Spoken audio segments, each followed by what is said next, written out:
All right, I'm back. I didn't mean to shut it off. Anyways, Milan Kundera's probably, maybe it's not his most popular, but The Unbearable Lightness of Being. And for me, I remember one day reading on some, I don't know which chat apparatus it was, some posting apparatus, where somebody wrote The Unbearable Lightness of Being a Dickhead. And somehow that stuck with me all these years. I mean, it was ignorant, but I never forgot it. It's like a Pavlov's dog training manual in my head.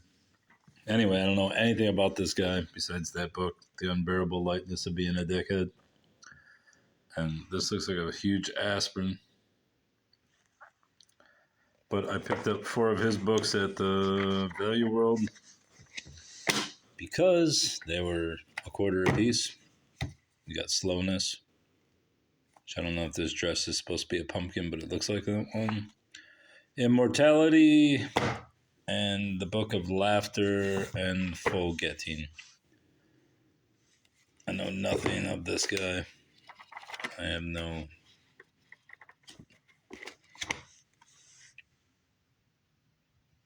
real opinion on him. I can't tell if he's good or not, but this book's nice and waterlogged.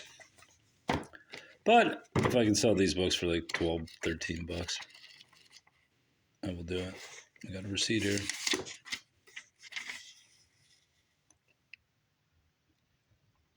Commerce Town Center.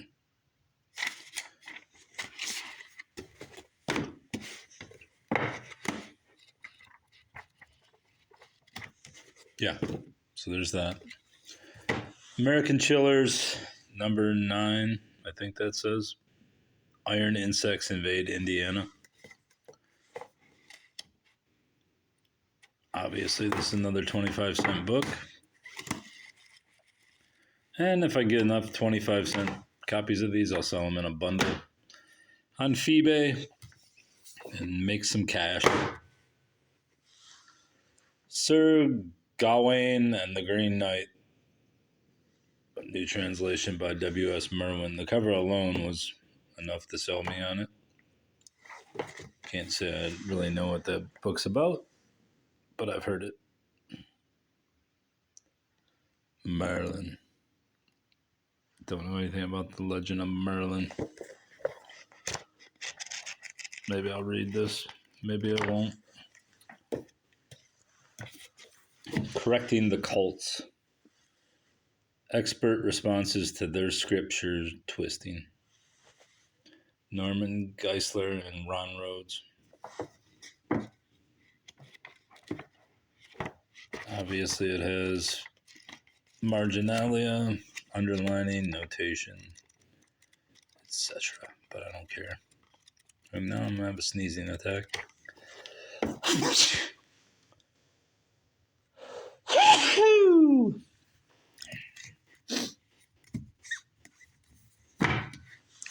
The Civilization of Europe in the Renaissance by John Hale. Obviously, it's history, and the Civilization of Europe is a superb evocation of the Europe of the long 16th century. Wonderfully fresh and rich in its copious illustrative detail, it is as if a great tapestry of Renaissance Europe were being unfolded to the reader, full of innumerable incidental delights, but all of them subordinated to the grand central design of a brutish world being tamed and transformed by social and political discipline and the magical touch of the civilized arts. The book takes its place as the summation of John Hale's career as a historian. And I know nothing about John Hale.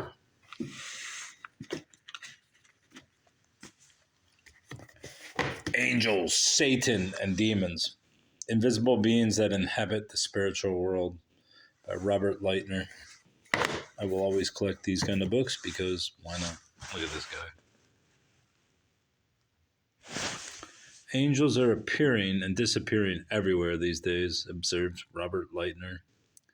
As he begins the book, people with all kinds of religious orientation, and some with none at all, myself, are reporting to the news media that angels have ministered to them. I am not reporting that. What are Bible believing Christians to make of all this angel talk? Nobody knows. The American Wolf. The true story of survival and obsession in the West.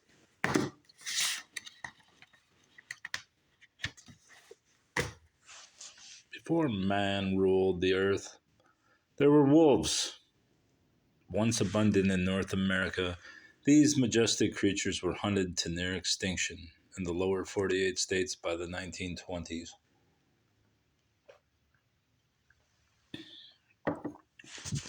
But in recent decades, conservationists have brought wolves back to the Rockies, igniting the battle over the very soul of the West. With aching, intimate detail, Nate Blakesley tells the gripping story of one of these wolves, 06, a charismatic alpha female. Powerful yet merciful, she is beloved by wolf watchers, but as she raises her pups and protects her pack, 06 is challenged on all fronts by hunters competing with wolves for the elk they both prize, by cattle ranchers and politicians fighting for a dying way of life, and by other Yellowstone wolves vying for control of the stunningly beautiful Lamar Valley.